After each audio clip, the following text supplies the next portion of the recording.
Hello, Mrs. Ontiveros. This is my delivery of the second partial book, The Fourth Industrial Revolution by Klaus Schwab. And first, I'm going to talk about who is Klaus Schwab. Well, few people in the world have a network of contact like his. He rubs shoulders with economic, political, and social leaders from the five continents. And his friendship include US President Bill Clinton, also the owner of Alibaba, who is Jack Ma, and the creators of Google, etc. Klaus Schwab gathers the cream of the global elite in a Swiss mountain resort every year. The German economist born in Ravensburg in 1938. He is the founder of the World Economic Forum in Davos, whose headquarters is a former tuberculosis hospital and where businessmen, politicians, and opinion leaders now discuss the world's most impressing problems. Klaus Schwab also notes that this fourth industrial revolution is transforming security. Major frauds are being perpetrated on the web. Companies, governments, and institutions are facing increasingly massive cyber attacks. And one of the most controversial issues he discusses is that the government's ability to cope with technology is lagging.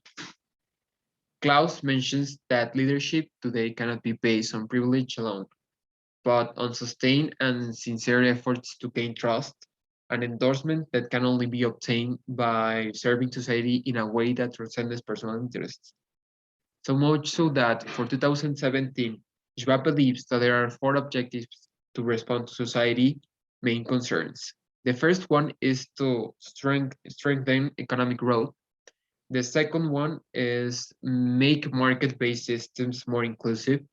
The third one is mastering the fourth industrial revolution. And finally, redesigning international cooperation.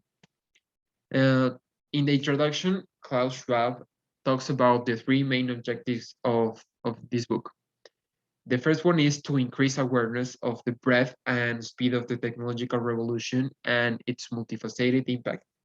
The second one is to create a framework for thinking about the technological revolution that describes the main issues and highlights possible responses.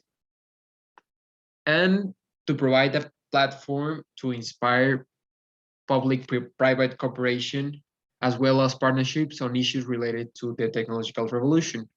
The main objective of this book is to emphasize the way in which technology and society coexist. Mm, Well, the book is divided into three chapters. The first chapter is an overview of the fourth industrial revolution. The second presents the main transformative technologies, and the third one provides a deep dive into the impact of the revolution and some of the policy challenges it poses. Now I'm talking about the first chapter. Here he talks about the revolutions have occurred when new technologies and new ways of perceiving the world create profound change in economic systems and social structures. Today, today's fourth industrial revolution is a greater cognitive power that increases human production. This revolution generates a world in which virtual and physical manufacturing systems cooperate with each other in a flexible way across the globe. Uh, this allows absolute product customization and the creation of new operating models.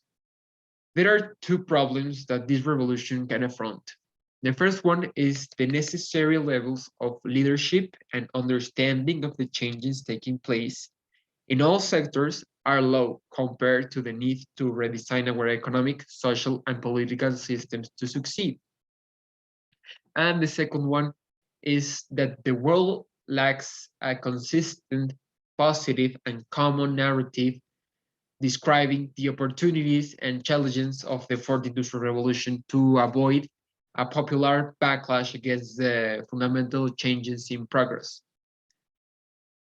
Then he talks about companies. Today's companies are created quickly, need few employees to operate and generate much more money than they did 8 years ago in 2014. Artificial technology will advance extremely fast in this revolution to the point where our devices will become a growing part of our personal ecosystem, listening to us, anticipating our needs, and helping us when necessary, even if we don't ask them to do so. Because of this fourth revolution, we can understand that the beneficiaries will be the providers of intellectual and physical capital. This explains the growing wealth gap between people who depend on the labor and those who own the capital. To close this first chapter, the author invites us to take responsibility for making sure we establish a set of common values to make the right policy decisions and drive the changes that will turn the fourth industrial revolution into an opportunity for all. Then he we're going to the second chapter. Yeah. Based on the World Economic Forum, Klaus presents three global megatrends: the physical, the biological, and the digital one. The physical one is divided into four: autonomous vehicles, where he talks about the power of the range of drones; the 3D printing, which talks about how we can use these printers to create clothing and to create implants. Also, there's the advanced robotics that will be created to facilitate the creation of robots and to facilitate human life. There's also the new materials part that which focuses on graphene, which is 200 times stronger than steel and thinner. Then we come to the digital megatrend. First, there is a talk of the Internet of Everything, IoT, connecting all electronic devices. Then it touches on blockchain, will be served in the future as a register for other different things, such as birth and then certificates, property deeds, license, and essentially any kind of transaction that can be expressed in code form. Finally, he touches on the on-demand economy. This part really interests me because he tells us about companies like Uber, the largest cab company in the world, does not own any vehicle. Facebook, owner of the world's most popular media outlet, does not create content. Alibaba, the most valuable retailer, has no inventory, and Airbnb, the world's largest accommodation provider, owner, owns no real estate. The latest megatrend in biology talks about the advances that will be made in the health field to be able to detect and solve diseases or disabilities through big genomes and other technologies. And then here is the third chapter, the most long chapter. This third chapter touches on many topics, starting with the economy, where the interesting thing is that in the years prior to the 2008 crisis, the recession that we saw in class, the world economy was growing at a rate close to 5% per year. If this rate had continued, it would have allowed the world's GDP to double every 14 to 15 years, lifting billions of people out of poverty. However, due to this recession and the COVID, the world economy has a lower growth rate than in the post-war period. That it is in average 3 to 5% per year. The fourth industrial revolution has the potential to both increase economic growth and alleviate some of the major global challenges we collectively face. However, we also need to recognize and manage the negative impacts it may have, particularly with respect to inequality, employment, and labor markets. In the labor ambit, I noticed that new technologies will profoundly change the nature of work in all industries and occupations. Labor may be replaced by automation and artificial intelligence, and Klaus mentions that the three occupations most prone to disappear are telemarketers, tax preparers, and auto damage insurance evaluators, making unemployment and damaging the economy. Yep.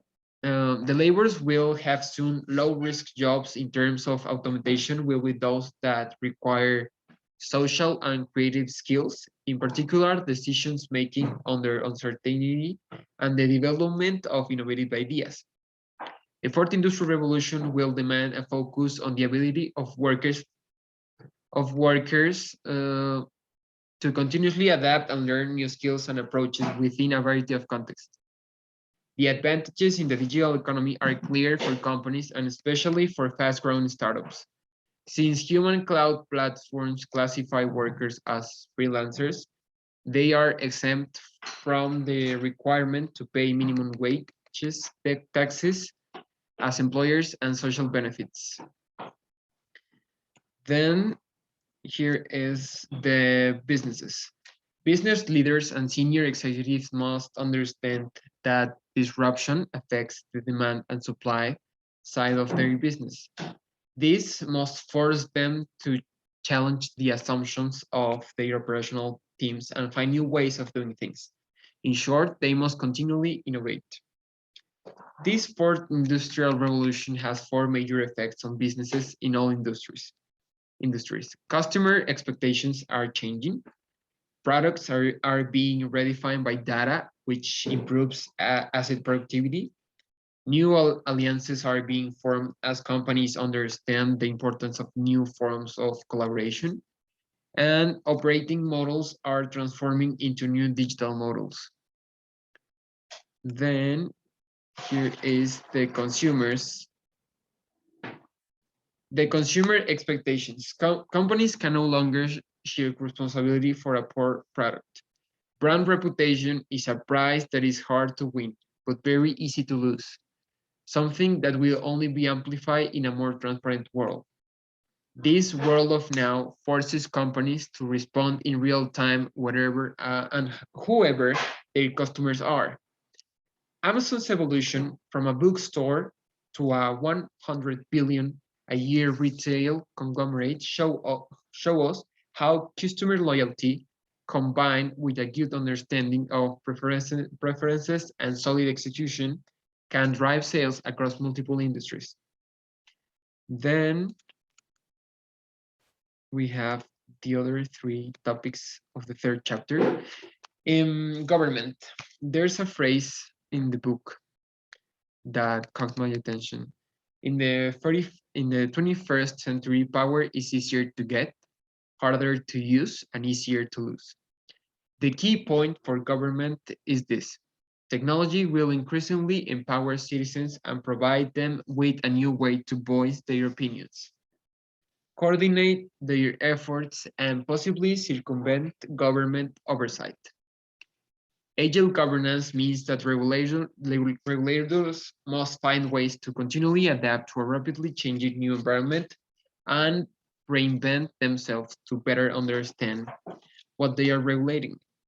To do this, governments and regulators need to work closely with business and civil society to design the necessary transformations at the global, regional, and industrial levels. One thing is clear and of great importance. Countries and regions that succeed in setting tomorrow's preferred international standards in the major categories and fields of the new digital economy, like 5G communications, commercial drone use, the Internet of Things, the digital health, and advanced manufacturing, etc., will reap considerable economic and financial benefits. War. Uh, Access to technology also brings with it the possibility of greater precision in warfare. High-tech prosthetic clothing for combat, the ability to print essential spare parts for other components on the battlefield, and so on. Autonomous warfare, including the deployment of military robots and automated weaponry powered by artificial intelligence, creates the possibility of robotic warfare, which will play a transformative role in future conflicts. Then society. There's only one phrase that caught my attention in the part of society that says, at all times of major technological change, individuals, companies, and institutions feel the depth of change. but are often overwhelmed by such changes out of sheer ignorance about their effects. And then we come to the inequality part. Half of all assets on the entire planet are controlled by the 1%, while the bottom half of the population collectively owns less than 1% of the world's wealth.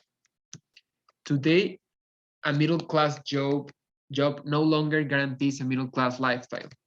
And in the last 20 years, the four traditional attributes of middle class status that are education, health, pensions, and home ownership have performed worse than inflation. In the United States and the United Kingdom, education is now considered as a luxury. The individual. This industrial revolution will affect our identity and its many related facets, such as our sense of privacy, our ideas about ownership, our consumption habits, the time we spend on work and leisure, and how we develop our careers and cultivate our skills. It will influence how we meet people and our relationships. The hierarchies we depend on our health, and perhaps sooner than we think. The fact that we are always connected could deprive us of one of our most important assets, the time to pause, reflect, and engage in a conversation that is not superficial, without the help of technology or social networks and intermediaries. Um, in this part, there's a phrase that I like very much. A wealth of information creates a poverty of attention. And finally, to conclude this presentation, I have the fourth industrial, my finally talk. The fourth industrial revolution is making technology a pervasive and predominant part of our individual lives. Ultimately, it is the responsibility of each one of us to ensure that technology serves us without enslaving us. Collectively, we must also ensure that we can properly understand and analyze the challenges that technology will bring. Only in this way we can be sure that the fourth industrial revolution will enhance rather than detract from our well-being. And finally, this fourth industrial revolution has the capacity to roboticize humanity and endanger our traditional sources of meaning, work, community, family, and identity. Or we can use this fourth industrial revolution to elevate humanity to a new collective and moral consciousness based on a sense of shared destiny. Thank you.